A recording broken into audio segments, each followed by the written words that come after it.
સુરત ભાગળ વિસ્તારમાં ચાલી રહેલી મેટ્રોની કામગીરીને લઈને ફરી વેપારી રસ્તા પર ઉતરી વિરોધ કર્યો છે। વિરોધ દરમિયાન વેપારીઓએ આર્થિક હાલત નબળી હોવાની વેદના રજૂ કરી। મેટ્રો પ્રોજેક્ટના કામના લીધે ભાગળ વિસ્તારના વેપારનો વેપાર ઠપ થઈ ગયો છે અને તેઓને વળતર પણ નહીં મળી રહ્યા હોવાના આરોપ સાથે કેટલાક વેપારીઓએ વિરોધ પ્રદર્શન કરી મેટ્રોનું કામ અટકાવી દીધું હતું। મેટ્રોના અધિકારીઓએ મોડી સાંજ સુધી તેઓને સમજાવવા માટે દોડધામ કરી હતી। ભાગળ વિસ્તારમાં મેટ્રોનું કામ ચાલુ હોવાથી મોટી સંખ્યામાં વેપારીઓને અસર પડી રહી છે। બેરિકેડ લીધે ગ્રાહકો નહીં આવતા તેઓનું વેપાર ખોરવાઈ જતા મોટું નુકસાન થઈ રહ્યું છે, જેથી તેઓ આર્થિક વળતરની માંગણી કરી રહ્યા છે। 2 દિવસ પહેલા પણ કેટલાક વેપારીઓએ મેટ્રોની ઓફિસે જઈ નારાજગી વ્યક્ત કરી હતી।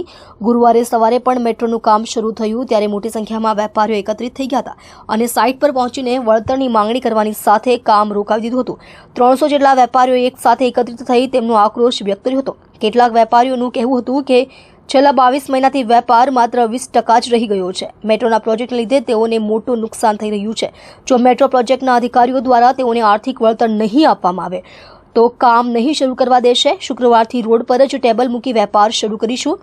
જ્યારે બીજી બાજુ મેટ્રોના અધિકારીનું કહેવું હતું કે વળતર માટેની પ્રોસેસ જારી છે, જે અંગે વેપારને સમજાવવા માટેનો પ્રયાસ કરવામાં આવ્યો હતો। આગામી દિવસોમાં વેપારીઓ સાથે મીટિંગ કરવામાં આવશે। મારું નામ હરેકૃષ્ણ દોરીવાળા છે। અમે આ બાબતે વળતર બાબતે કે રોડ ખોલ્યા બાબતે ઘણી સરકારી અર્ધ સરકારી સંસ્થાઓમાં ઇવન મેં CMO ઓફિસોમાં પણ લેટરથી અને ઓનલાઈન પોર્ટલ પર રજૂઆતો કરી છે કે અમને આ પ્રોબ્લેમ આવી રહ્યો છે, પણ કોઈ રિસ્પોન્સ આવ્યો નથી આજ સુધી।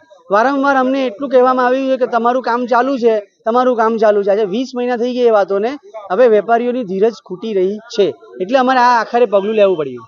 આગળ તમને કોઈ અમને રિફંડ આપવામાં આવ્યું છે, પૈસા આપવામાં આવ્યું છે? અમને વળતર આપવા માટેની કમિટમેન્ટ આપવામાં આવ્યું છે, પણ આજ સુધી કમિટમેન્ટ જ રહ્યું છે, એની કોઈ ઇમ્પ્લિમેન્ટ થયું નથી, એની કોઈ રજૂઆતો અમારી સાંભળવામાં આવી નથી।